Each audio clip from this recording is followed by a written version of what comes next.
J'attache une grosse importance à la liberté. Après, je pense que la liberté, elle a un prix. Et la jeune génération ne sont pas prêts à payer ce prix-là.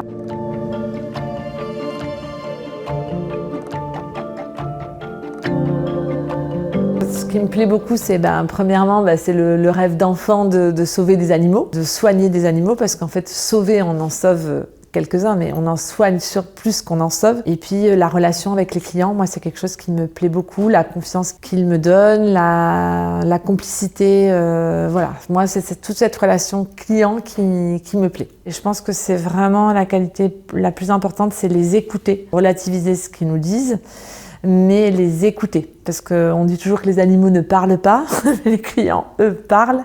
Et je pense que les écouter, c'est vraiment important dans le diagnostic. Je pense qu'il faut s'intéresser aux gens et je pense qu'il y a des choses qui ne s'apprennent pas. Après, on peut être un bon vétérinaire techniquement, mais est-ce que c'est ce qui plaît aux gens? Parce qu'en fait, notre technique, ils ne peuvent pas l'évaluer. Et souvent, on se sent plus jugé sur la technique, mais en fait, la plupart des clients ne peuvent pas nous juger sur notre technique. Ils nous jugent sur notre attitude et sur comment on les a gérés en fait. Je pense que c'est vraiment une clé dans notre métier. Les principales difficultés que je rencontre dans mon métier, alors si on se place au niveau des clients, ça va être en fait l'acceptation des soins par rapport au coût que les soins représentent.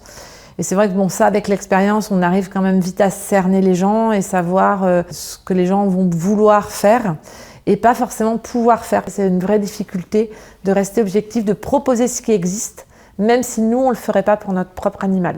Après, oui, on rencontre des difficultés, des fois même au sein même de nos équipes, parce que le métier de vétérinaire, moi, il me passionne toujours autant. Le métier de chef d'entreprise vétérinaire est plus compliqué. Enfin, il faut gérer des équipes. On a trop tendance à avoir un côté tellement familial, donc du coup, on a une émotion qui fait qu'on n'est plus des chefs d'entreprise, on est une famille. Et gérer une famille, ça se gère pas de la même façon qu'une entreprise, avec les disputes, les joies, tout ce que ça peut représenter en fait. C'est d'ailleurs pour ça qu'il y a beaucoup de vétérinaires qui perdent leur liberté en étant rachetés par des groupes, parce qu'ils ont l'impression que on va tout leur gérer, tout ça. Alors ceux qui sont plus près de partir, quand on vous propose un gros chèque pour racheter votre clinique, c'est toujours tentant. Ça fait partie des changements de la profession.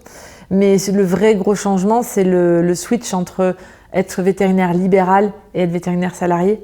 Parce que, moi, quand j'étais à l'école véto, le but, c'était d'avoir sa clientèle et d'être son propre patron. À l'heure actuelle, je pense que si on faisait un sondage dans les écoles vétérinaires, ça serait 90% de gens qui veulent être salariés. Après, je pense que la liberté, elle a un prix. Et la jeune génération ne sont pas prêts à payer ce prix-là. J'attache une grosse importance à la liberté. Moi, je ne sais pas travailler autrement que comme si c'était à moi. Donc, même si j'étais salariée, je pense que je travaillerais de la même façon. Ce que j'aurais du mal à travailler comme salariée, c'est surtout si on m'imposait de faire du chiffre, un temps de consultation, parce que j'aime beaucoup discuter avec mes clients. Dans un temps de consultation d'une demi-heure, il va y avoir un quart d'heure pour le chien et peut-être un quart d'heure de papotage avec la vie personnelle du client, et peut-être je vais leur raconter aussi ma vie, et pour moi ça c'est important. Après je pense que le vétérinaire de demain ne sera pas comme je conçois le métier de maintenant. Je pense que le vétérinaire de demain aura un temps de consultation, soignera le chien et point barre quoi. Mais j'espère me tromper.